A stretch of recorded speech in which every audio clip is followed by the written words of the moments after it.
Welcome.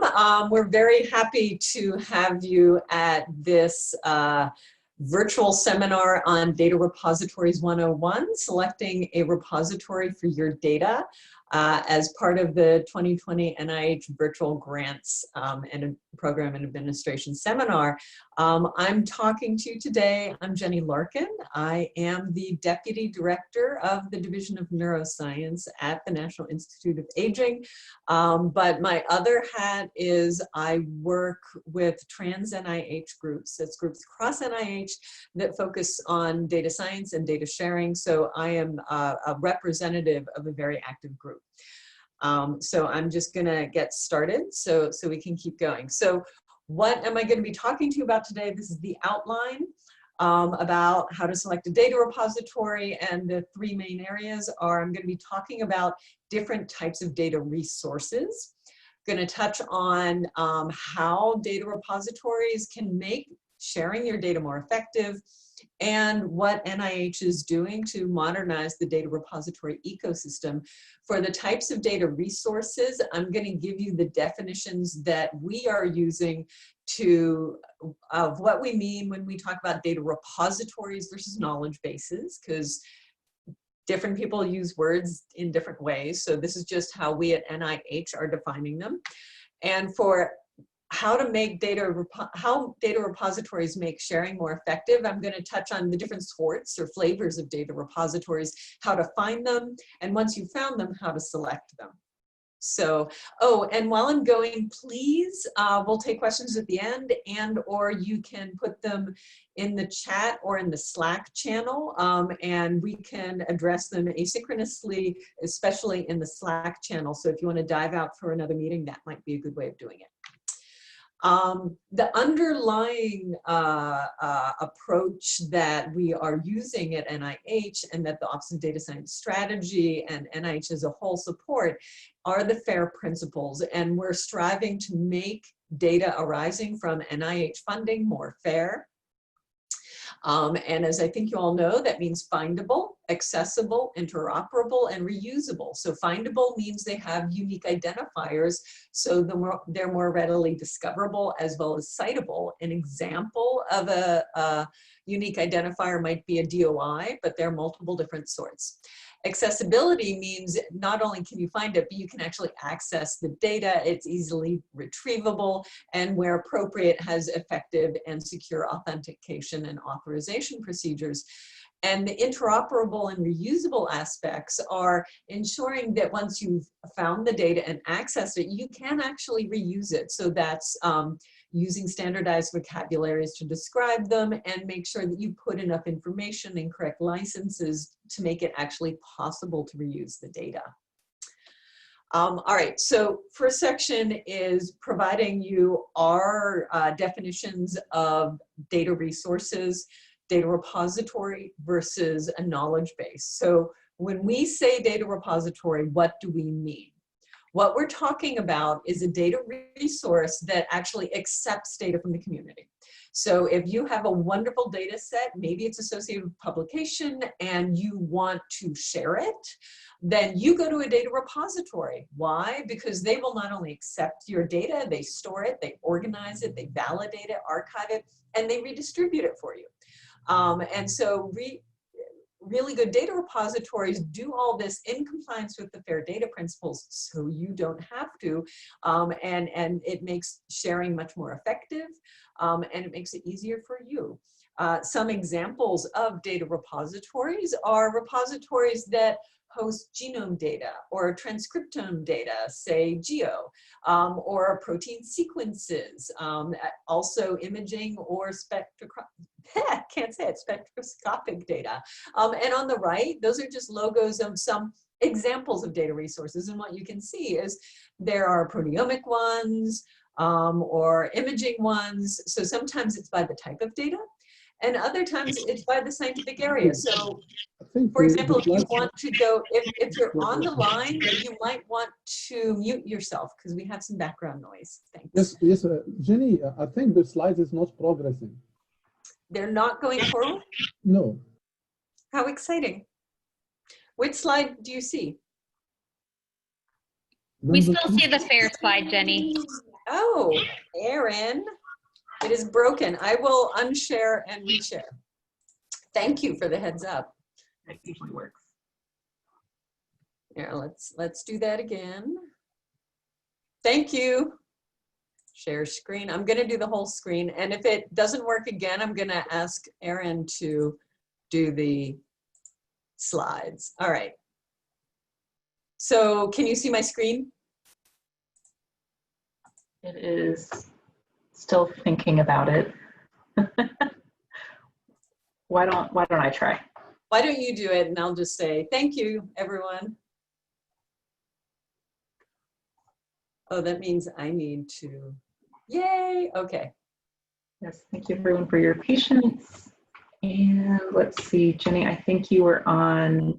Yeah, next slide. Next. Yay. Okay, data repository. Okay, so here you go. Data repository accepts data from the community, stores, organizes, validates it, and does it in compliance with FAIR principles. If you go forward, woo, one more. Come back. Then I gave some examples. Okay. So we're just seeing the whole slideshow and not just the one slide. Okay, is that better? Zoom was doing. Yes, perfect, perfect. Yes. Okay, next slide.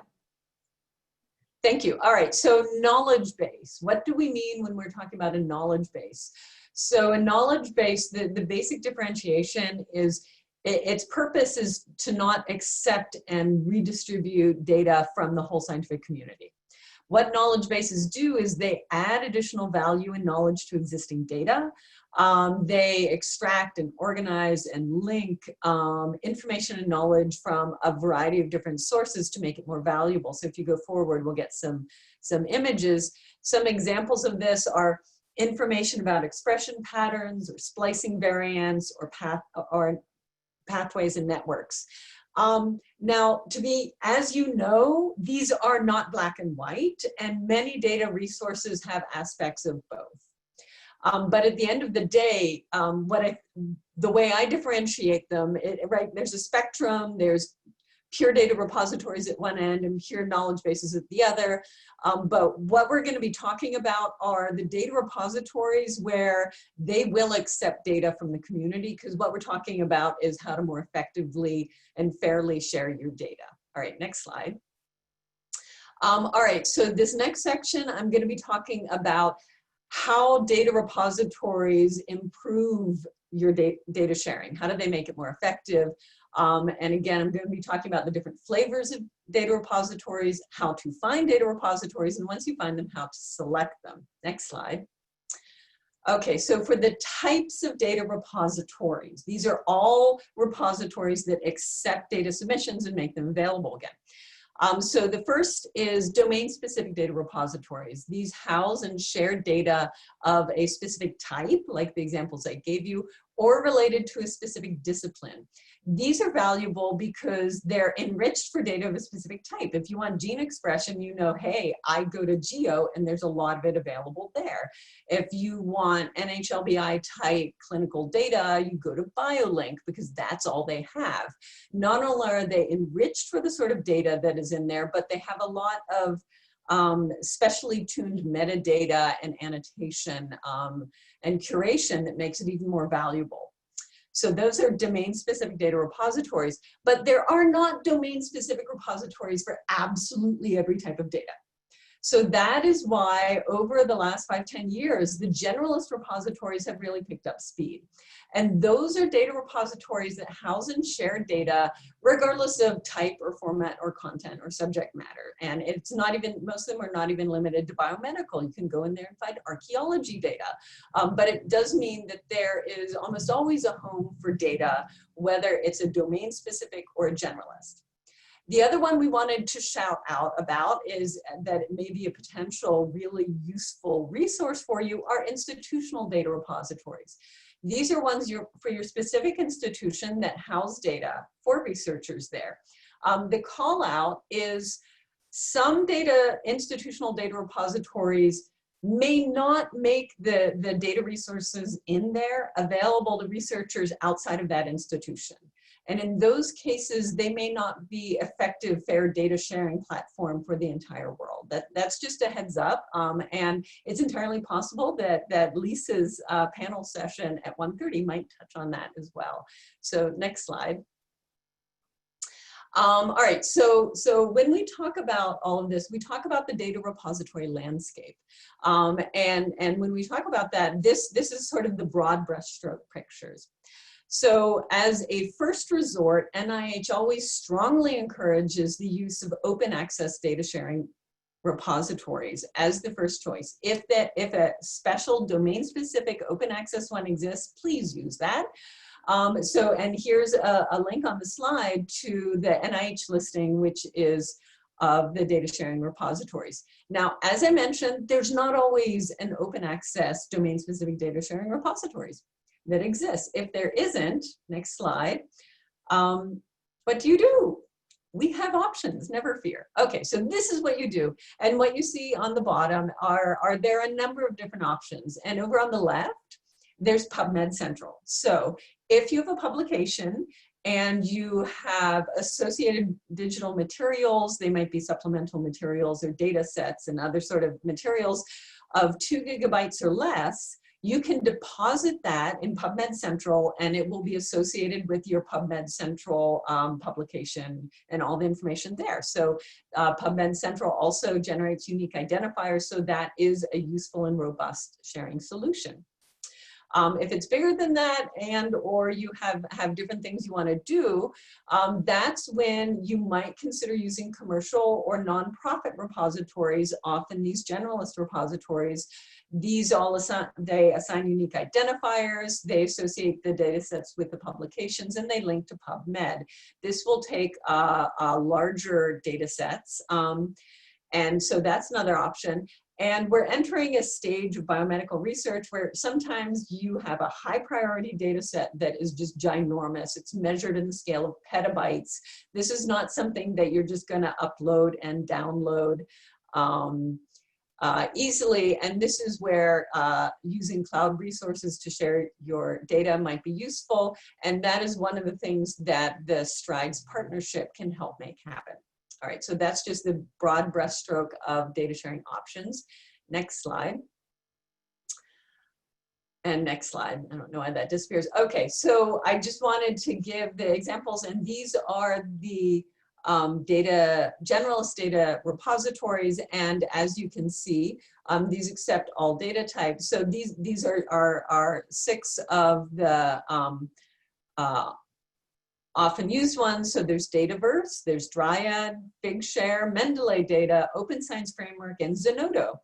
And bear in mind that your research institution may already have established relationships with one or more of these generalist repositories. And if your research institution already has that, by all means, take advantage of it. In addition, many publications have established relationships with generalist repositories as well. So if you're publishing and your publisher has a relationship with a generalist repository, you might want to consider using that if you don't have a domain-specific one. So you have many options that are available out there. Okay, next slide.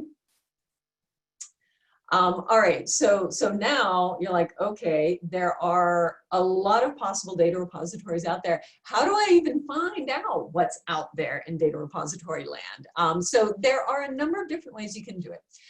So the first is the NIH has a listing of data sharing repositories on the NLM website. It's called the BMIC, the Biomedical Informatics Coordinating Committee.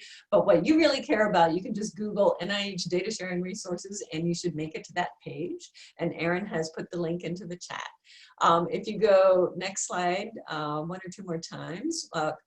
Okay, so that's one from NIH. There's also FAIRsharing, which is another one that we'll talk about. And next slide. And also DKNet and SciCrunch is another way to find out about what data repositories exist. And I'll touch on each of these. Okay, next slide. Oh, and yes, of course, and your institutional data librarian. You are not alone.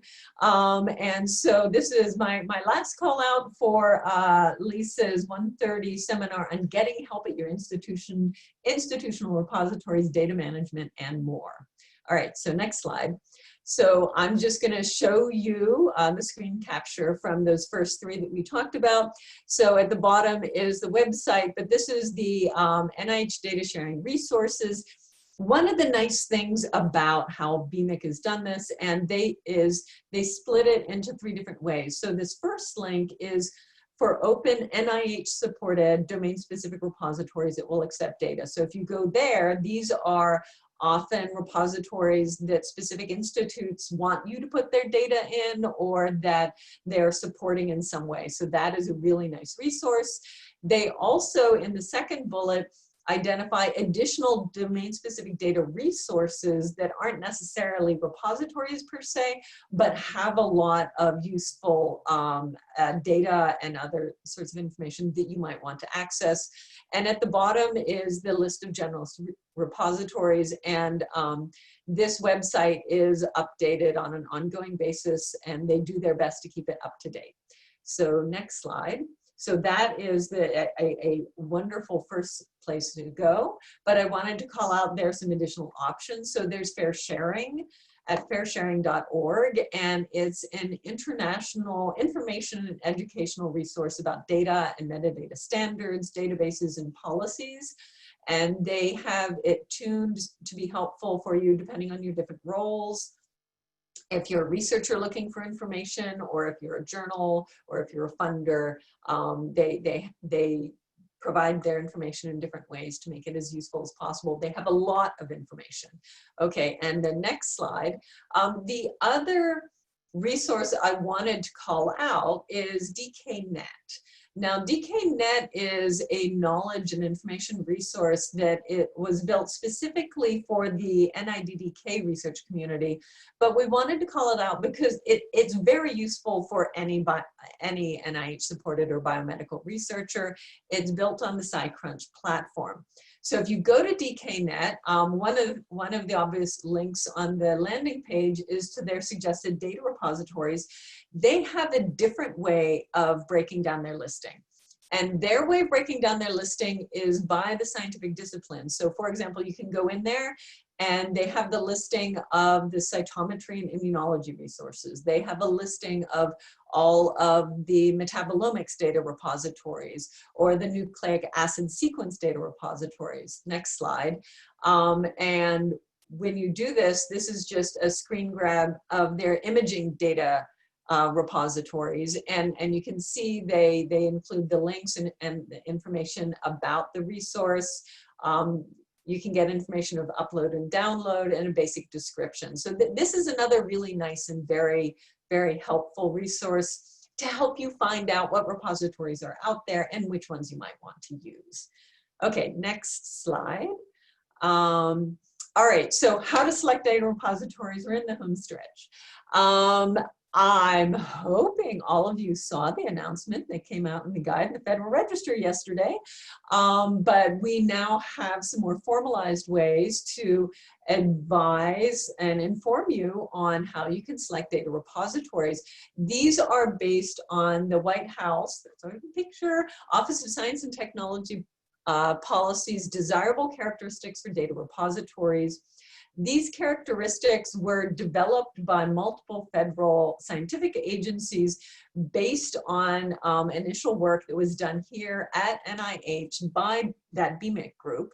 And it has already undergone public comment. And if you go to the next slide, it has now, effective yesterday, been released. So there are 4 or 5 new notices about this new policy and associated information about the policy. And this notice is that I'm directing you toward is in fact the supplemental information to the NIH policy of data management and sharing. And this is information and suggestions on selecting a repository for data sharing. So if you go to your next slide, these are the desirable characteristics. And so why do we even have these? Well, the main utility here is that we want to improve the consistency of repository selection guidance across federal agencies. We recognize perfectly well that it is frustrating and difficult if you have funding from multiple different agencies and they all have different criteria for selecting a repository. So this is a beautiful example of the federal scientific agencies working together to identify their joint best guidance on how to select data repositories. And the overall goal, again, is to make data arising from federal research FAIR, findable, accessible, interoperable, and reusable. As I mentioned, it was built on work started by the Trans-NIH BMIC, Biomedical Informatics Coordinating Committee, and it identifies characteristics for both all data repositories that you might consider using, as well as additional ones just for repositories that are storing human participant data. And this is not exhaustive, but is high-level characteristics. So I will now walk through them. So the next slide is for all data repositories, the recommendation is to select repositories that align with as many of these characteristics as possible. So you want to find a repository that assigns unique persistent identifiers to your data, so it can be uniquely identified and cited very clearly, that has a plan for long-term sustainability, that accompanies the data with the metadata, because otherwise, you know, it's not very useful. You want a repository that provides mechanisms for curation and quality assurance, and the more is better. Ideally, that's free and easy to access the data, and that has broad and measured terms of reuse for that data. You also want a repository that provides clear use guidance so you know when and how you can reuse the data, as well as the repository itself, and documents its security and integrity measures of how it operates. Where appropriate, that ensures confidentiality, especially of the users of the repository, and wherever possible uses a common format. It can be frustrating when every single file in the repository uses a different format. You have to put a lot more time into data wrangling. You want a repository that tracks provenance. So if you're putting your data in, you want to be able to get how much your data is being reused and cited, so you can put it in your biosketch. And you also want a repository that provides a retention policy, so you know how long is it expected to be there, and how they make retention decisions. So those are the characteristics for all data repositories, and you want to select one that meets as many of these as possible. So the next slide is, in addition to that, there are additional considerations for repositories that preserve and share human participant data. And those are these 7 characteristics. So you want repositories that ensure fidelity to consent, that if data is consented for certain reuses, it is only allowed to be shared for those reuses, is compliant with data use restrictions, and of course ensures participant privacy. Along those lines, if they need to have a plan for a breach, and both controls and audits downloads and accesses to the data. They need to have a plan on how to address violations of terms of use of the data, and ways of reviewing use requests. So those are the additional considerations for repositories that have human participant data. All of that and more is in the notice that was published yesterday, in addition to its sister notices. Okay, so next slide. And sorry, I'm talking fast. I want to make sure I cover as much as possible for those who want to dive out to Lisa's seminar. All right, so what is NIH doing to help modernize the data repository ecosystem? Next slide. So we're doing a variety of things. One is community engagement. The Office of Data Science Strategy has supported a number of workshops over the last several years to focus on how to strengthen this data repository ecosystem, and we'll touch on those. Next slide. NIH is also updating the policy for data management and sharing to apply to all NIH supported research. You can see I did not update this bullet, but if you go to the 2 o'clock seminar today from the Data and Resource Sharing Firming Foundations for Future Frontiers, that's a lot of F's, you can learn about more there. And of course, we are developing and sharing the additional guidance such as the desirable characteristics that I just walked through and provided the notice to. Okay, next slide.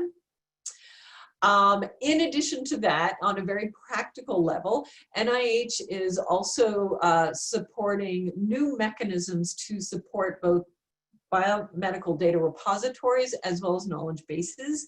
The first receipt date for this just passed in the last month, but there are 2 receipt dates a year for the next 3 years. These are worth looking at. We are doing these in order to ensure that both data repositories and knowledge bases have appropriate ways of being supported and are supported for what they are and don't have to try to masquerade as an R01 type research project. We value them for what they are, and therefore we're now trying to support them through dedicated funding mechanisms, and that's what these program PARs are for. Okay, next slide. All right, all of these activities to update the data repository ecosystem are part of the NIH Strategic Plan for Data Science. These are the 5 goals that are within the strategic plan, and you can see that one of these is dedicated to modernizing the data ecosystem, looking at how to improve repositories, how to more effectively store and share individual level data sets, and integrating clinical and observational data into the research enterprise even better. So there are a variety of different activities there. Next slide. And how exciting, it looks the same. There we go. You can find out what the Office of Data Science Strategy is doing by going to its webpage, and they have a whole set of pages that are dedicated to the data ecosystem. And again, reemphasizing that one of the overarching goals is to help ensure that research data should adhere to the FAIR principles. So next slide. What I wanted to just remind everybody is of 4 workshops that have been supported over the last 2 years. There have been 2 workshops on data repositories, and at the bottom you can see again the website for them. The one in April of last year, 2019, focused on trustworthy data repositories, and that was focusing on trustworthiness standards and operational aspects of the data repositories themselves. What are the best characteristics for managing a data repository? Then in February of this year was a virtual workshop on metrics that was focused on data set and data resource metrics, use cases and best practices to better understand data usage and impact. And that is an ongoing activity focusing on metrics. So expect to see more activities coming out of the strategic plan that are looking at both trustworthiness of data repositories as well as metrics, building off of what we've learned from these workshops. So next slide. In addition, we've had 2 workshops in the past year focusing on generalist repositories. Biomedical research, we're pretty good, honestly, at our domain-specific repositories. We're really good. We can build our wonderful domain-specific repositories, and they're very rich and useful data. It's well curated. But in the last few years, we started to realize that we need to have at NIH and perhaps across the biomedical enterprise, we need to have a better understanding of how these generalist repositories fit in, what are the needs they're fulfilling, and how can they best be integrated. So that's why we've had a number of activities related to generalist repositories. In February of 2020, we had a significant workshop looking at the role of generalist repositories to enhance data discovery and reuse. And all the materials that are arising from that are available on the website. One of the most important concepts arising from that is the diagram on the right of the concept of co-opetition, and that a healthy data repository ecosystem relies on co-opetition, that there are certain operational and characteristics of data repositories and especially generalist data repositories that are shared across all of them, say basic discovery ability of data. And those are areas where it's best if all the repositories cooperate and share technologies so it works seamlessly.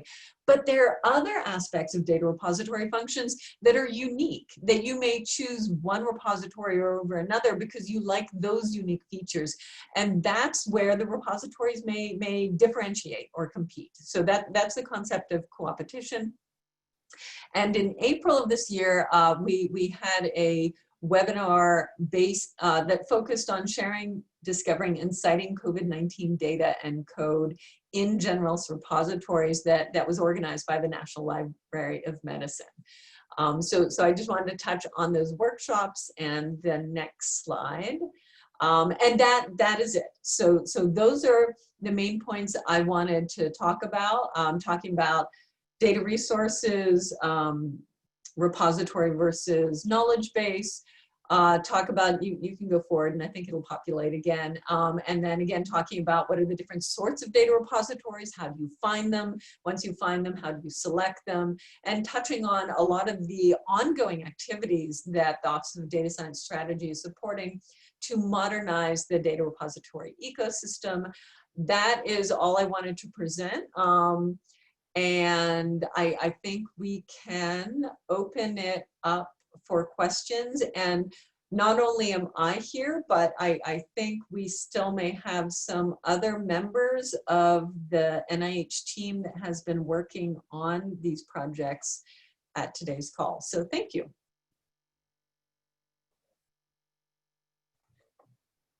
Thanks, Jenny. For everyone on the line, we do have until 1 o'clock. You're welcome to type your questions into the chat and Jackie or I will read them, or you're welcome to unmute yourself and ask questions directly.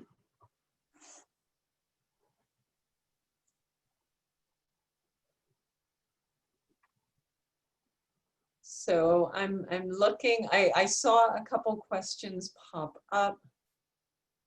Okay, so from Michael Witt, said, was not aware of any institutional repositories that limit access to only their institutions. I don't have any examples per se at the tip of my fingers.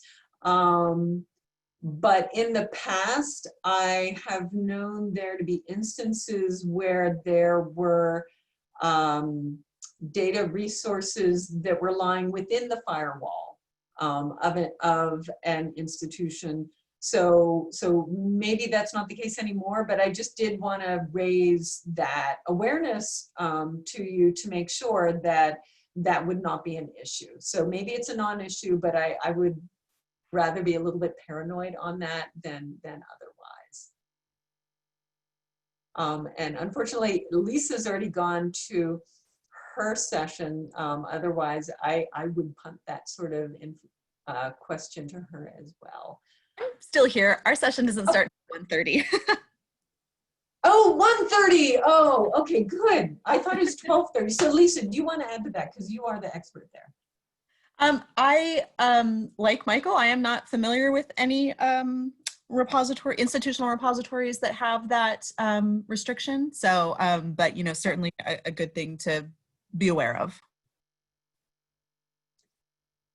Okay, so Jenny, this is Ishwar here. What I might add over there, Michael, is that I think what would be useful is probably a greater discoverability of those institutional repositories to discover the data.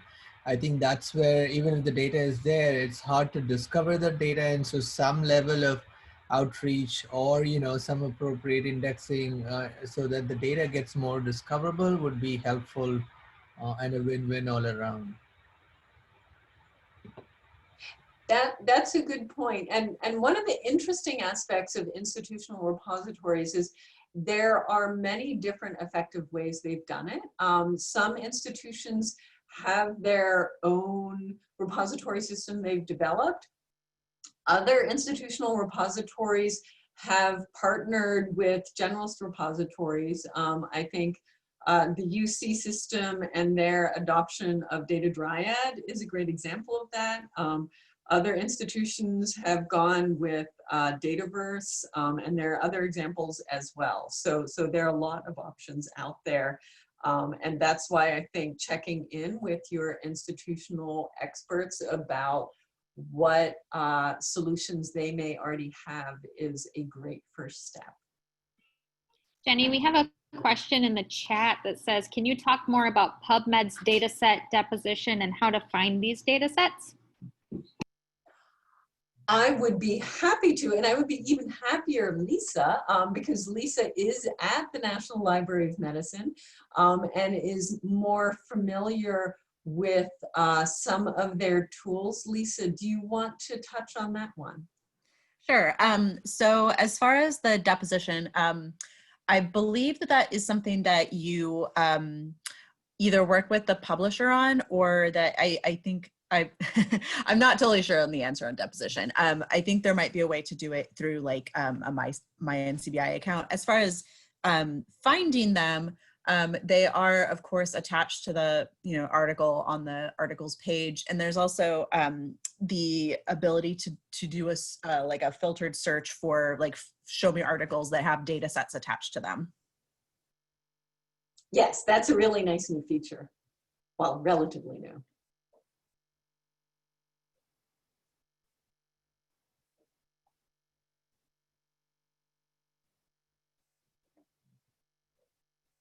Well, and I'm glad that for the guidelines for selecting a repository, yeah, so those were a lot of work, both from the NIH BMIC group coming up with the initial list, and then working with the cross-agency OSTP group to vet them, getting community input from them. So those are great guidelines. I would also encourage you to look at the associated guidelines that were released yesterday. So for example, there's information there about how you can include the costs associated for data sharing in the future when you're required to have data management sharing plans, how you can include those costs as part of your budget, as well as updated information about the policy itself. And again, that presentation will be at 2 o'clock today as well. But I think many of these presentations are being recorded, so if you can't make them all, hopefully you can get the recording later. Yes, everything that's part of the specific virtual seminar that OER is running will be available, I think, immediately after. If you have registered for that, you'll be able to access everything. If you haven't registered by chance and you're here, you still can register to get those recordings. We're also recording our presentations and we'll make them available on our website. It may take us a few days because we have to merge the captioning, but we'll put those out on our website that Jackie's dropped into the chat.